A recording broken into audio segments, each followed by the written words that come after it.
and welcome back to the Sports Zone Sports Show. We're previewing the girls' soccer programs in our area. I'm Dan Wolfgang. I called her Kimmy Elliott before we went to break.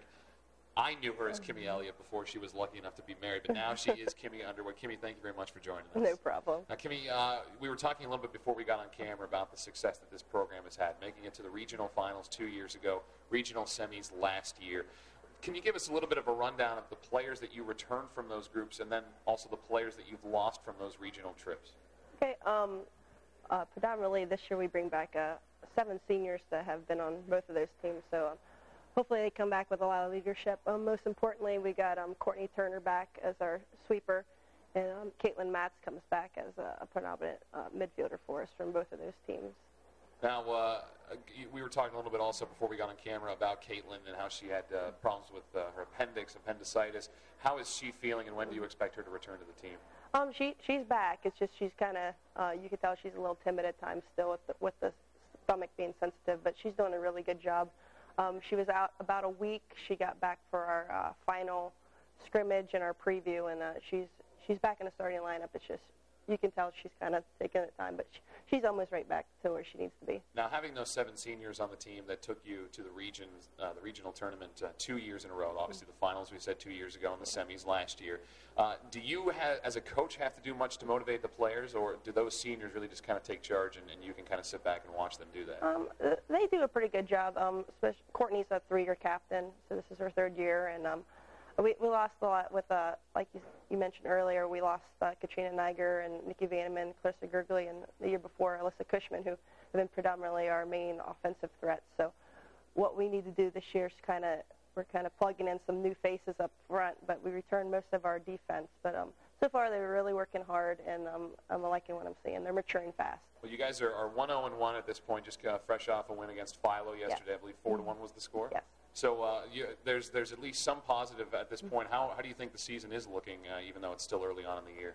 I think it will be good. Like I said, we started off a little slow offensively, but we had a strong game against Tri-Valley. We came out a little hesitant and weren't as aggressive as I would like.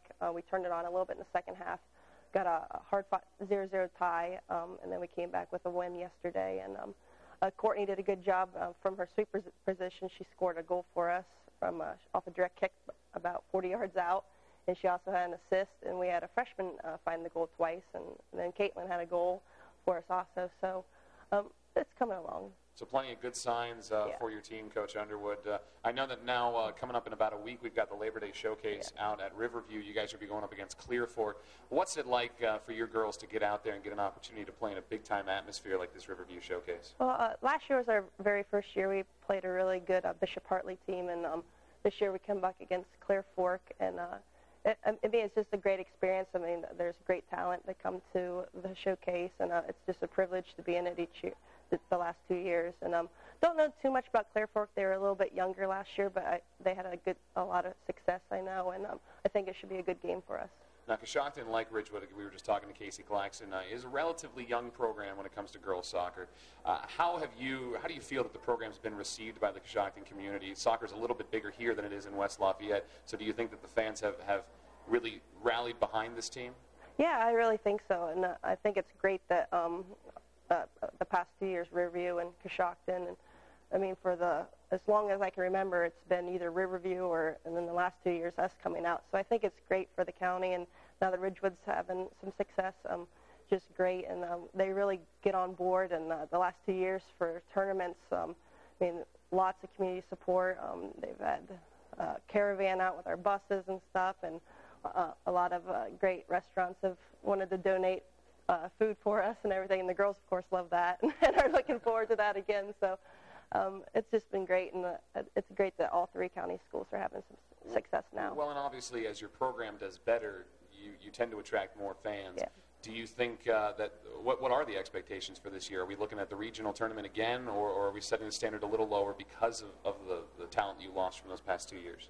I mean, you never know. I mean, like I said, we return a lot of seniors back that have been there, and they know what it takes. So I mean, it's definitely not a no way thing. So, I mean, we got to just take it one game at a time, and we always look at the season being kind of a preseason to the tournament, and we want to be where we want to be come that first sectional game.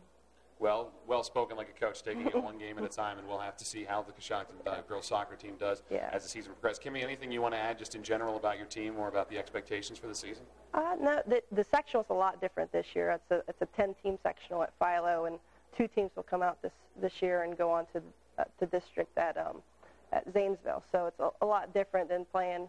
So there's a chance that us and Riverview, if we both can be on the opposite sides of the bracket, can even meet up in the district. So I mean, that kind of puts a little bit added.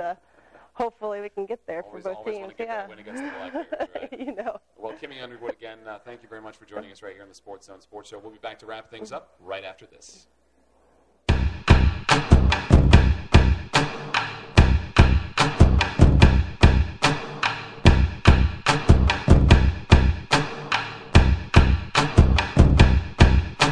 Again, we thank you for joining us for the Girls Soccer Preview edition of the Sports Zone Sports Show. Unfortunately, we were unable to be joined by Riverview head coach Dave Kreidler. We'll try and get him on for a future show. Again, we'll be doing all these Sports Zone Sports shows throughout the fall season. We also want to remind you that college football season is starting this weekend. Pro football season's coming up in another week. Whenever you think about football, you want to come to the Sports Zone. The Buckeyes will kick off September 5th at noon against Navy. The NFL season, again, will start a week after that, and they'll have Browns, Bengals, and Steelers football all on the TVs for you right here. And you don't want to miss those awesome Sports Zone pretzel nuggets. For the crew for us here at CoshoctonCountySports.com, I'm Dan Wolfgang. This has been the Sports Zone Sports Show. Have a good night, everybody.